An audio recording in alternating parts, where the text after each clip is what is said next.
O discurso de João Evangelista. Mensagem de Miramês. O silêncio era o clima de grande expectativa e respeito.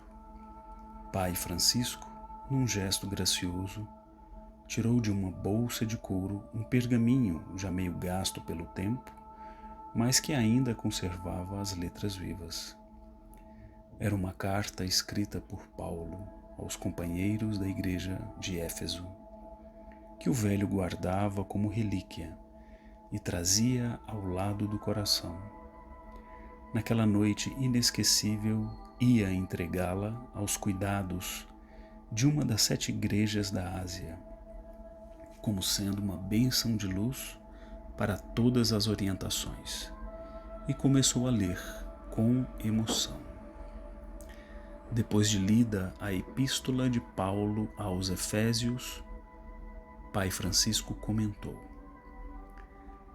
Paulo, o apóstolo do Cristo, em nome de Deus nos saúda, desejando a verdadeira paz, e mostra-nos de maneira compreensível e justa o quanto o Pai Celestial nos cerca de bênçãos, aos quais nos fazem compreender os meios de nos libertarmos dos inimigos, não somente daqueles que, por nossa fraqueza, julgamos que o sejam.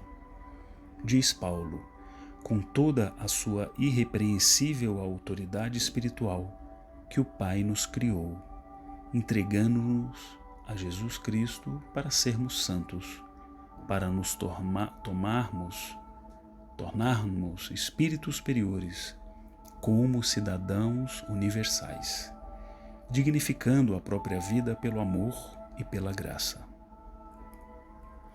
Eis que sem o combate a certos inimigos existentes dentro de nós, torna-se impossível alcançarmos essa misericórdia, essa felicidade.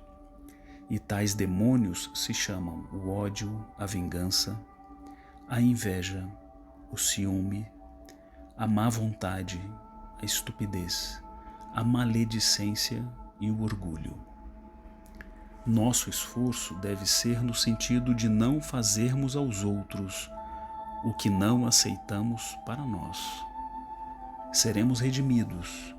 Isso é próprio da justiça divina. Contudo, essa redenção tem um preço bastante alto no câmbio da lei, o esforço próprio. Fora disso, como nos libertar da ignorância? Deus derrama todo o bem sobre as criaturas da terra. No entanto, cada um assimila de acordo com a sua capacidade. Ele daria a uns menos do que a outros? Não.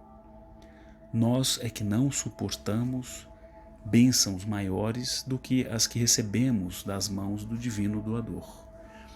É comum ouvirmos que Deus tem privilegiados aos quais se revela, como se enganam.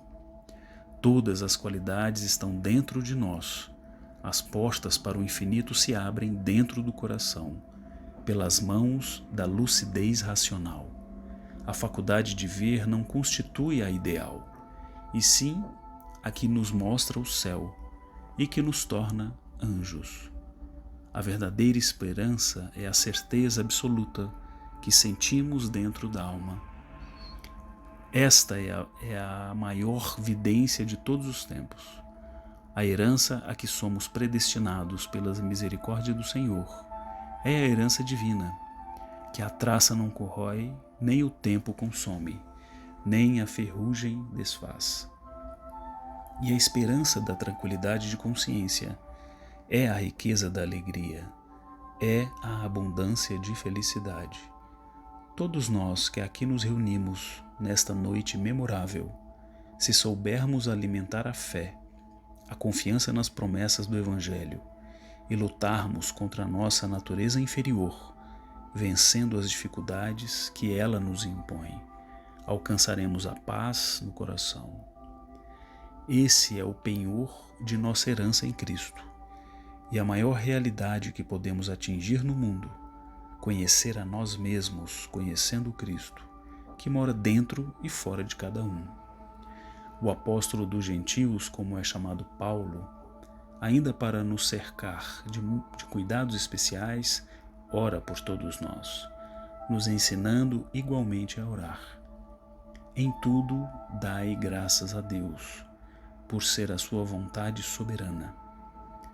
E nos concita a oração, que nos proporciona um bem-estar indizível, pela força da fé em comunhão com o amor.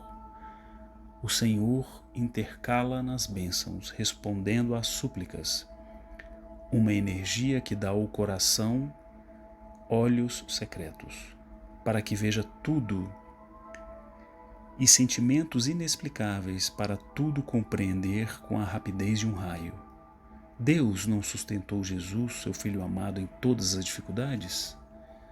Não deu poderes celestiais para que ele curasse e desse a vida a quem quer que fosse escolhido para isso? Esse mesmo Cristo, andarilho do infinito, na graça do Pai Celestial, nos deu a vida, quando estávamos mortos na ignorância e no erro. Veio, por misericórdia de todas as instâncias dos céus, para nos mostrar os caminhos que deveríamos trilhar e, acima de tudo, para nos ensinar com habilidade e mansidão preceitos libertadores, como herança para a nossa jornada evolutiva.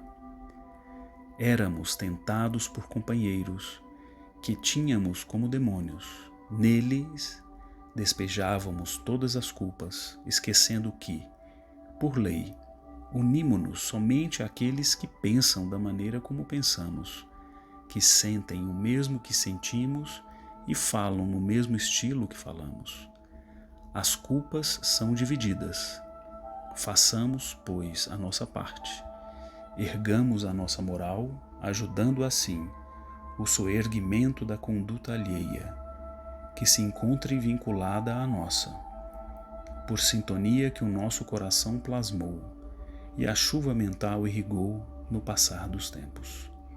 Meus irmãos, se nos unirmos ao Cristo, começando por este templo sagrado, e entendermos o ideal de nosso Senhor para conosco, é certo que seremos todos salvos por essa avalanche doutrinária, disseminada por aquele que era desde o princípio e acelerada pelos santos apóstolos do Nazareno. A presença do Cristo em nós é realmente motivo de glória, pois fora do amor não haverá solução para o mundo, nem para a humanidade. O Evangelho é Deus se manifestando na terra, como força divina, ninguém o destruirá. O próprio tempo e o progresso são meios grandiosos para conservá-lo e engrandecê-lo para a eternidade, porque ele é a concentração de todas as leis e de todos os profetas, e a síntese enfeixada por amor, na expressão de um testamento que todo o rebanho, todas as gerações herdarão. Foi feito por Deus pelas mãos do Cristo. Lembremos sempre o que éramos antes, na condição de gentios distantes do nosso Salvador.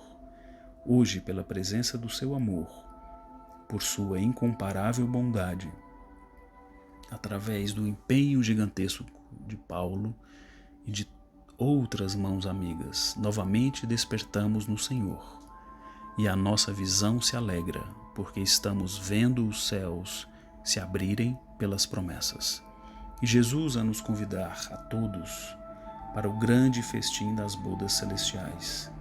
Estamos unidos pela cruz, não aquele madeiro que o nosso Mestre carregou no Calvário, do qual fui testemunha, mas a cruz dos testemunhos e da luta empenhada na vitória. A persistência no bem nos dará a aventura plena do amado Cordeiro, na obediência a Deus e na fé sem limites, na suprema segurança com o amor. Foi derrubado o muro que separava os céus da terra e, depois da vinda do Messias, anunciada pelos antigos profetas, foi liberado o intercâmbio entre um plano e outro, entre os homens e espíritos. Foi desatada a fé na vida futura e as criaturas são conscientizadas de que ninguém morre. a vida se encontra estuante em toda parte. A boa nova do reino iniciou a destruição da inimizade, fez surgir o perdão e a fraternidade começou a invadir os corações.